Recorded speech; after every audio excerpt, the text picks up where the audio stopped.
Hi, this is Bret Simmons, www.bretlsimmons.com. Trey Pennington died on Sunday, September 4th, 2011. He committed suicide outside of a church in Greenville, South Carolina. Really, those are the most vetted facts I know about what happened. I did not know Trey Pennington personally. I came to learn of his death through social media, through a blog post from someone that I followed. When I learned about his death, I looked it up on Twitter, and I also Googled him.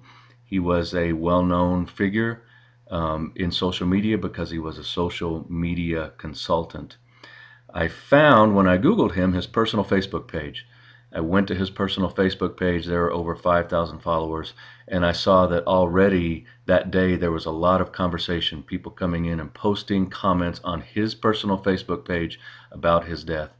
I went down and found the original comment where somebody reported his death, and there was a conversation within that comment that I found absolutely fascinating. So I took a series of screenshots to be able to show my class. I teach a class on personal branding and social business at the University of Nevada. I wanted to be able to show my class the conversation that developed around these comments. That Facebook page has since been taken down, which is why I'm making this video. I wanted to show you those comments, the conversation that developed on Trey's own personal Facebook page. So here's the link to my original blog post where I reported his death. There are hundreds of other blog posts out there. Trey Pennington convened the conversation in his life and in his death. Here is his website.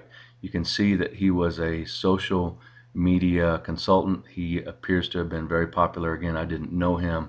I can tell by some of the conversation he was extremely well liked by the people that did know him. And if you want to learn more about him, I'd encourage you to Google Trey Pennington. You can see a lot of this conversation that's out here. But I'm going to take you to the conversation that occurred again. This is from Trey Pennington's own personal Facebook page, which is now shut down. I'm going to move through these really fast because with Screener I only have 5 minutes. So feel free to pause the video at any point if you want to take more time to read the text. You can see here that Trey Pennington came in with his own post at a certain point in time. And then an hour after that, Ken Gamble makes the initial report of his death. And there are, at the time I stopped taking screenshots, there were 22 comments posted around this piece of conversation. Now I'm going to drill down in here and show you this.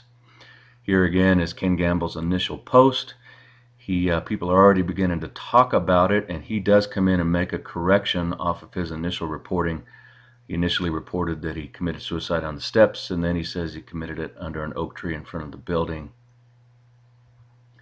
Here is the first of 10 comments by someone named Natalie Lamb. She comments 10 times on here. You can read her comments and draw your own conclusions. But what I found extremely fascinating was how Ken Gamble and a few others responded to this person. So this is really interesting. Again, you can freeze this at any time if you want to take more time to read the text. I'm showing you these in order. I couldn't show you all 22 comments on one screen because you wouldn't be able to read the text. So I'm showing you the order in which they appeared on this thread by Ken Gamble. The red arrows are put there by me. I put them there because, again, I find this conversation absolutely fascinating, where individuals are coming in on Trey's website and asking others, how can I help you deal with your grief and frustration about this event? I think that's extremely interesting.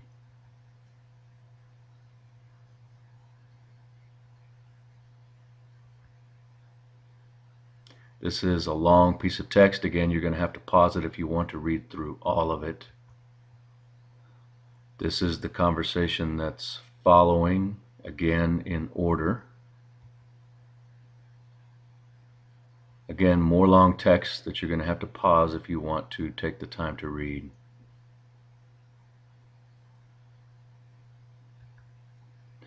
And then Ken Gamble has a very long response here. You're going to have to pause it to read it. And this is Natalie Lamb's last post, number 10. Very interesting conversation that developed here. Comment on my website if you have something to share.